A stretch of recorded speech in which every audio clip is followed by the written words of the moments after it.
ইমাম মালিক রহমাতুল্লাহি আলাইহি জগৎ বিখ্যাত ইমাম মালিক রহমাতুল্লাহি আলাইহি কেমন তিনি নবীর বড় আশিক ছিলেন। ইমাম মালিক রহমাতুল্লাহি আলাইহি তার জীবনের শেষ বয়সটা তিনি মদিনাতেই কাটায়া দিলেন। কারণ কি, আমার মদিনাওয়ালা নবী তিনি মদিনাতে শুয়ে আছেন।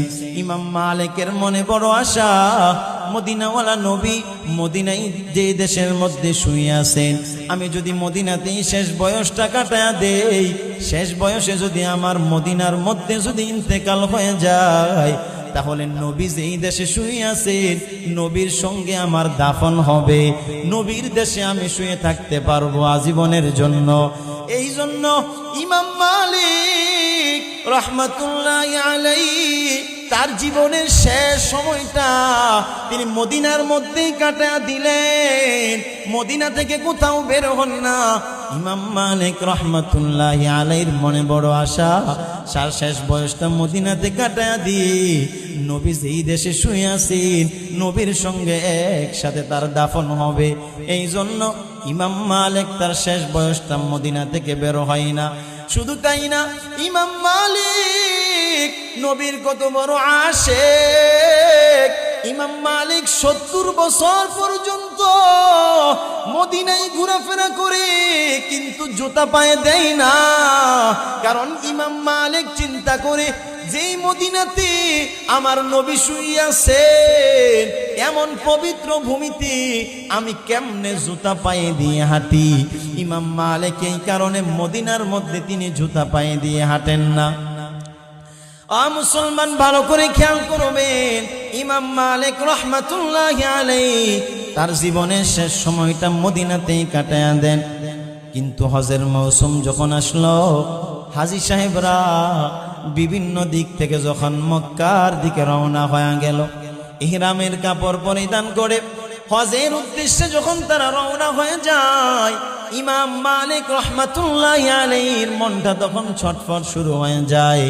হায়রে, জীবনের শেষ সময় আরেকবার যদি খানায়ে কাবা জিয়ারত করতে পারতাম, আরেকবার যদি বাইতুল্লাহ তাওয়াফ করতে পারতাম, কতই না সৌভাগ্য হয়ে যাইত। ইমাম মালিক রহমাতুল্লাহি আলাইহি একদিক দিয়ে মনে বড় আশা, মদিনায় নবীর সঙ্গে দাফন হবে, আরেক দিক দিয়ে আশা, জীবনের শেষ বয়সে আরেকবার যদি খানায়ে কাবা জিয়ারত করতে পারত। এই হিসেবে ইমাম মালিক রহমাতুল্লাহি আলাইহি চিন্তা শুরু হয়ে গেল, এখন যদি মদিনায় চলে যাই, মদিনায় যাওয়ার পর সেখানে যদি আমার ইন্তেকাল হয়ে যায়, সেখানে যদি ইন্তেকাল হয়ে যায়, তাহলে তো আমার আর মদিনার মধ্যে নিয়ে আসা হবে না, আমার দাফন তো মক্কায় হয়ে যাবে। এই জন্য ইমাম মালিক রহমাতুল্লাহি আলাইহির চিন্তা আরো বেড়ে গেল। ইমাম মালিক এবার চিন্তায় পড়ে গেলেন, আল্লাহর কাছ থেকে একটু জেনে নেওয়া যাক কখন জানি আমার মরণ হয়। ইমাম মালিক চিন্তা করলো, আল্লাহর কাছে জিজ্ঞেস করবে, ও আল্লাহ, আমার মরণটা কবে হবে একটু জানায়া দাও। ইমাম মালিক রহমাতুল্লাহি আলাইহি রাতের বেলা ঘুমায়া গেলেন। ঘুমের ঘরে আমার মদিনাওয়ালা নবী ইমাম মালিকের সঙ্গে মুলাকাত হয়ে গেল। ইমাম মালিকের সঙ্গে নবী মুলাকাত করার পরে ইমাম মালিককে মদিনাওয়ালা নবী তার ঘুমের ঘরে এসে 5টা আঙ্গুল দেখায়া দিল। জোরে বলেন, কয়টা আঙ্গুল? 5টা আঙ্গুল দেখায়া দিল। ইমাম মালিক রহমাতুল্লাহি আলাইহি বড় খুশি হয়ে গেলেন। সকালবেলা যখন ঘুম ভাঙলো, ইমাম মালিক রহমাতুল্লাহি আলাইহির টেনশন আরো বেড়ে গেল। কারণ আল্লাহর কাছে জানতে চাইলাম, ও আল্লাহ, আমার মৃত্যুর আর কতদিন বাকি, আমার একটু আপনি জানায়া দেন। মদিনাওয়ালা নবী ঘুমের ঘরে এসে 5 আঙ্গুল দেখায়া দিল। এর মানে হলো, এখন আমার মৃত্যুকে আর 5 দিন বাকি, নাকি 5 মাস, নাকি 5 সপ্তাহ, নাকি 5 বছর।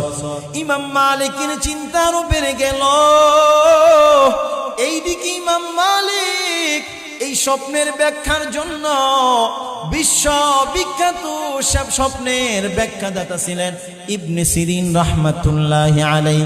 ইমাম মালিক তার খাদেমকে পাঠাইয়া দিল, যাও যাও ইবনে সিরিন রহমাতুল্লাহি আলাইহির কাছে গিয়ে স্বপ্নের ব্যাখ্যাটা একটু নিয়ে আসো।